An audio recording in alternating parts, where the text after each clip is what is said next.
How to integrate Wrike with Outlook Calendar.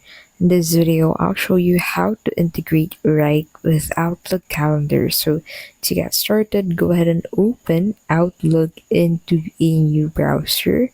And then once you're in Outlook, sign in to your Outlook account.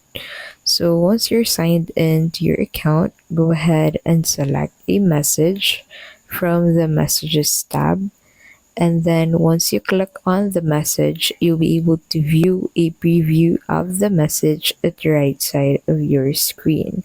So in here, click on this apps button, and then in here, go ahead and search for Wrike. So if you don't find that there, click on this get add-ins button, and the pop-up will pop on your screen, and then use the search bar to look for Wrike for Outlook.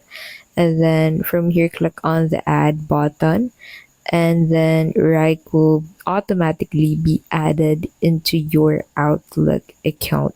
And that is how you can basically integrate Wrike with Outlook Calendar. If this video was helpful, please don't forget to give this video a like and subscribe for more videos like this.